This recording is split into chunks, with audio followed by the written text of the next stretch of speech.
Baik, bismillahirrahmanirrahim. Assalamualaikum warahmatullahi wabarakatuh. Jumpa lagi dengan saya di Abil Maywa Channel.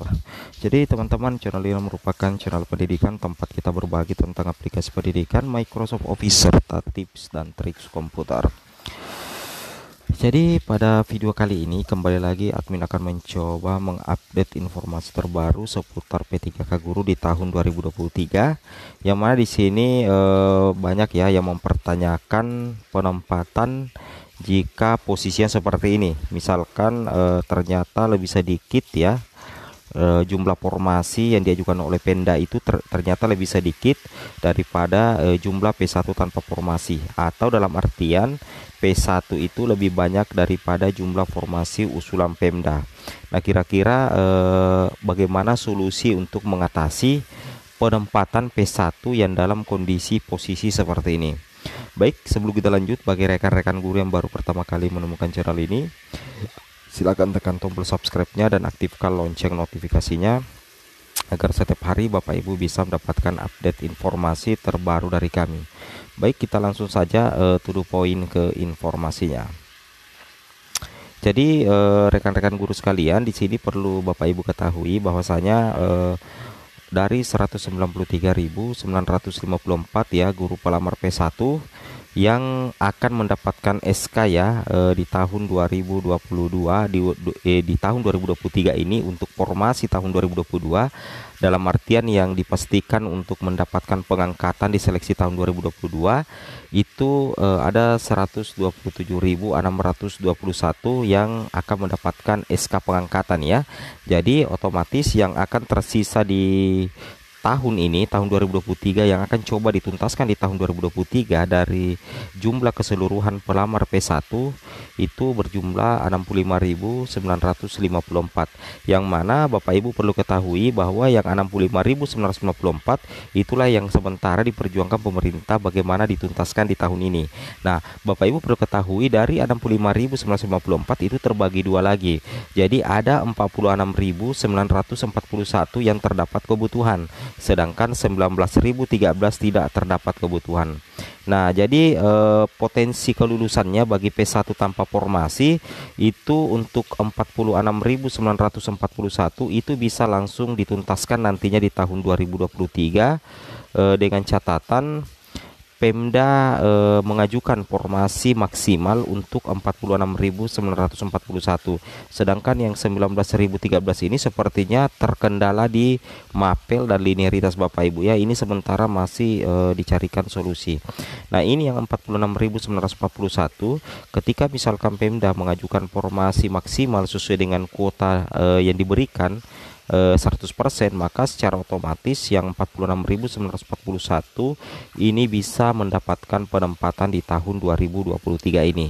Nah, pertanyaannya sekarang, bagaimana kalau misalkan Pemda tetap tidak mau mengajukan formasi seperti dengan kebutuhan yang diberikan oleh pemerintah pusat, atau dalam artian jumlah usulan dari Pemda itu lebih kecil daripada jumlah P1 tanpa formasi.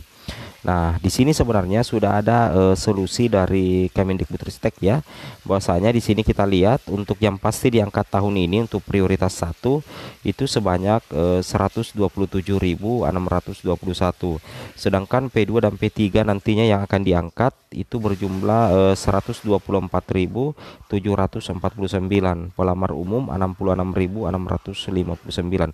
Jadi secara otomatis total kebutuhan ASN di tahun 2023 ada mencapai 662.919. Nah, di sini kira-kira apa solusinya? Di sini kalau kita melihat cerminan di tahun 2021 dan tahun 2022, salah satu hal yang menjadi penyebab utama sehingga pengangkatan guru itu masih sangat kurang, itu disebabkan karena memang pemerintah daerah dalam hal ini mengajukan formasi itu ternyata kurang dari 50% kebutuhan guru di setiap tahunnya. Nah, di sini kita bisa lihat buktinya di tahun 2021 saja, yang mana kebutuhan guru secara nasional itu 1,1 juta, ternyata Pemda hanya mampu mengajukan 506.000. Begitu juga di tahun 2022, dari kebutuhan sebesar 781.000 guru, Pemda hanya bisa mengajukan 319.000 saja. Berarti itu kurang dari 50% kebutuhan guru di setiap tahunnya. Nah, inilah yang ditakutkan ya, jangan sampai terjadi di tahun 2023. Dalam hal ini sisa P1, Pemda ternyata mengajukan formasi yang jauh lebih sedikit lagi daripada jumlah P1 yang sekitar 65 ribuan. Nah, di sini solusi dari Kemendikbud sebenarnya sudah didapatkan di sini, bahwasanya salah satu solusi dari Kemendikbud untuk mengatasi permasalahan-permasalahan seperti itu, yang mana di sini Kemendikbud sudah menghitung kebutuhan guru ya sebesar 662.919 guru P3K. Jadi ini yang diminta kepada Pemda, bagaimana mengusulkan formasi sehingga 662.919 kebutuhan itu bisa terpenuhi semua. Nah, bagaimana kalau misalkan Pemda tetap tidak mau? Jika misalkan Pemda tidak mau, maka di sini sudah diajukan satu kebijakan luar biasa ya. Jika pemerintah daerah tidak mengajukan formasi sesuai kebutuhan, maka pemerintah pusat akan melengkapi jumlah formasi guru P3K. Nah, itu menjadi solusi utama. Ya, misalkan ya di daerah A misalkan jumlah kebutuhan gurunya itu anggaplah 50, ternyata Pemda di daerah A itu cuma mengajukan 30, maka nanti sisanya itu akan dilengkapi oleh pemerintah pusat, sehingga secara otomatis persoalan formasi guru yang sedikit sedangkan jumlah P1-nya lebih banyak, saya rasa itu bisa selesai apabila poin pertama kebijakan dari Kemendikbud ini betul-betul dilaksanakan, yaitu jika pemerintah daerah tidak mengajukan formasi sesuai kebutuhan, maka pemerintah pusat akan melengkapi jumlah formasi guru P3K. Kemudian sebenarnya sudah tidak ada alasan lagi Pemda untuk tidak mengajukan formasi, karena memang untuk gaji dan tunjangan itu sudah melekat pada guru P3K Bapak Ibu ya. Jadi persoalan anggaran juga saya rasa sudah tidak jadi masalah lagi ya. Nah, di sini ya yang paling utama ya, di sini kabar gembira untuk guru pejuang P3K. Di sini 3 paket kebijakannya. Jadi secara otomatis pertanyaan dari rekan-rekan subscriber yang mengatakan bagaimana apa yang akan terjadi kalau misalkan Pemda itu mengajukan sedikit formasi ketimbang jumlah P1-nya. Di sini saya rasa sudah terjawab ya. Di poin pertama ini sudah terjawab. Pemerintah pusat akan melengkapi jumlah formasi P3K jika hingga Maret 2023 formasi yang diajukan pemerintah daerah tidak mencapai 100%. Artinya apa? Jadi kalau misalkan sampai bulan Maret 2023 Pemda masih tidak mengajukan formasi atau mengajukan formasi tapi tidak sesuai dengan kebutuhan, maka nanti pemerintah pusat yang akan melengkapi jumlah formasi, sehingga secara otomatis selesailah persoalan terkait formasi kebutuhan dan usulan Pemda. Saya rasa seperti itu Bapak Ibu ya. Nah, jadi saya rasa tidak ada masalah. Nah, terkait dengan hal itu, di sini kita bisa lihat ya sedikit informasi buat rekan-rekan guru sekalian, bahwasanya untuk P1, P2, P3 yang belum mendapatkan penempatan dan observasi, insya Allah akan tetap menjadi prioritas pada awal tahun 2023. Nantinya juga ijazah yang tidak linier, insya Allah itu diupayakan ya Bapak Ibu, kerjasama tim ya antara Kemendikbud, Kemenak serta Panselnas untuk mendapatkan pemetaan linearisasi sesuai kebutuhan guru di sekolah. Kemudian ijazah PGSD yang sudah selesai di Juni 2022 akan didistribusikan bulan Januari.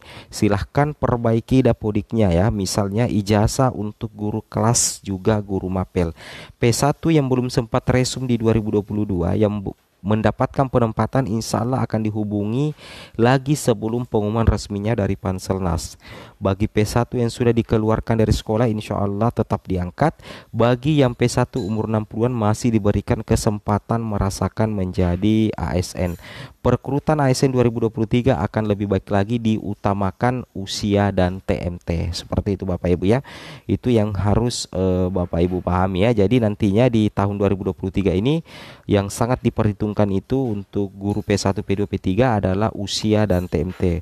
Usia Bapak Ibu dan tanggal mulai tugas Bapak Ibu itu akan menjadi salah satu prioritas.